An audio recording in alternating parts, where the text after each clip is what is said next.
As the flood that ravaged some parts of Bayelsa State begin to recede, affected communities who are currently being sheltered at some camps in the state are itching to go home. The government and various organizations work towards making life meaningful for the victims of the flood. Our community report tonight takes a look at the state of the camps.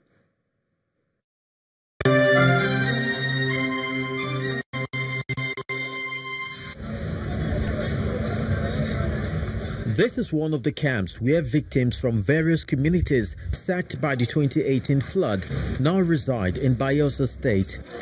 It is located in Igbogene, with no certain figure attached to the population.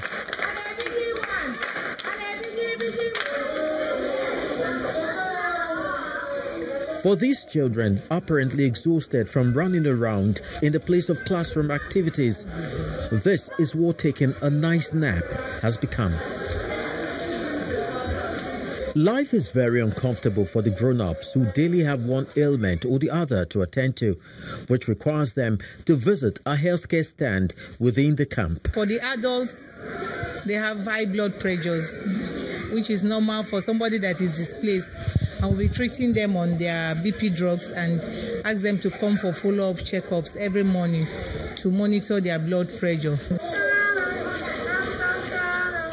The meal for the day is boiled beans. However, quantity and quality are a luxury they wish they had. The food we then this year, you know, say me and 4 children where we day here.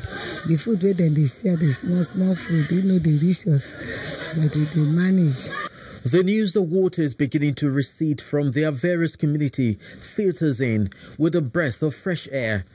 But until it's safe enough for them to return, they are still holed up here, faced with a long list of concerns.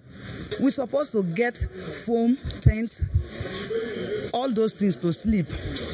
All those things, we see them, koro. But at the end of the day, they are carrying these things away out of this place to share the things to us, no problem. No foam, no nothing. Even the outside Sudan that they packed here, they will give it to people that they have given it to. To me and my family, we don't have one. I can't just one black up, nothing. So that is finance. Without the flood, I would have been there comfortably. As far as the managers of the camp are concerned, they've offered the most they could based on the resources within their disposal. But they still are open to more raids. Where we are staying now is part of the territory for Rivers Bayelsa. As the name, we have supplied non-food items and food items to virtually all the camps and the local government in Bayelsa State and Rivers State. And you can see that for this camp, everything is going on well, but it's hectic. A lot of challenge. We still need a lot of materials. We need more. We need more bed sheets. We need more nets. We need more foams.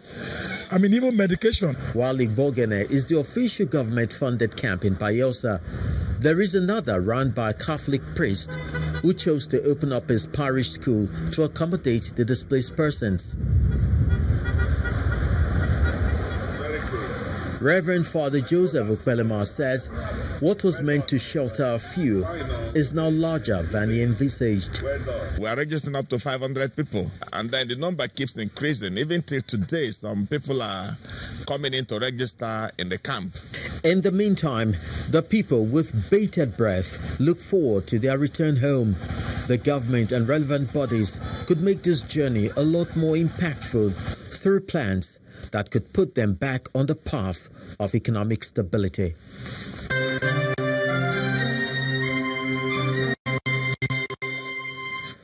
And still in Bayelsa State, ahead of the 2019 general elections, the Bayelsa State Governor, Siraki Dixon, has warned against killings and violence during political campaigns. The governor made this call at the state's annual Thanksgiving event at the Ecumenical Center in Yenagoa, the state capital. The governor urged the political class to go about their campaigns in a peaceful manner to avoid of thuggery and focus on issues bordering on the stability and security of the state. It's Bayelsa State's 7th annual Thanksgiving ceremony taking place at the Yenagoa Ecumenical Center.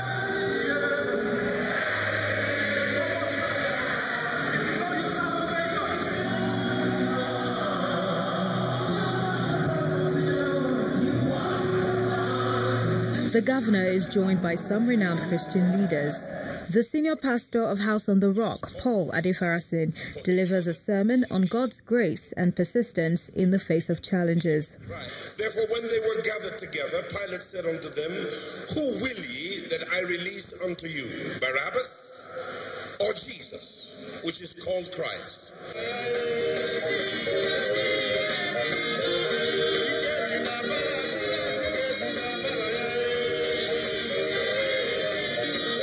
While giving thanks to God and applauding the residents for their show of resilience during the flood disaster, the governor calls for the political class to maintain the rule of law during and after the 2019 elections.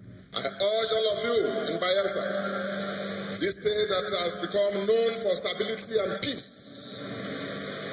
that all politicians should go about the campaigns and the elections without disturbing the peace and tranquility that this state has come to be known of. Hopefully, the governor will back words with action and ensure the election in the state will be adjudged as peaceful and credible.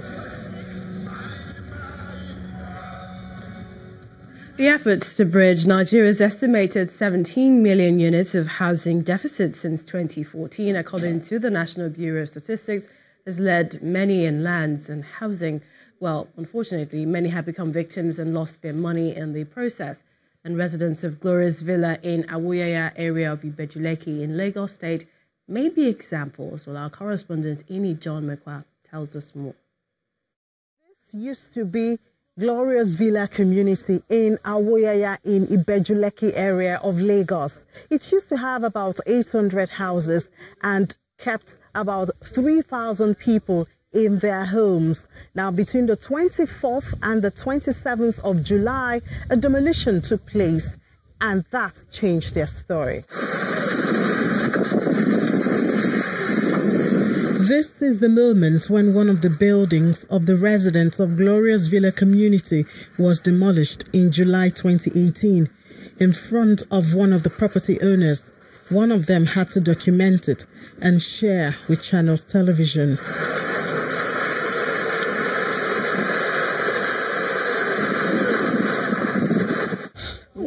3 months later, Kelly Igberi, a visually impaired person who is a radio on-air personality and an artist, is with his wife. They sit on the rubble of what used to be their home.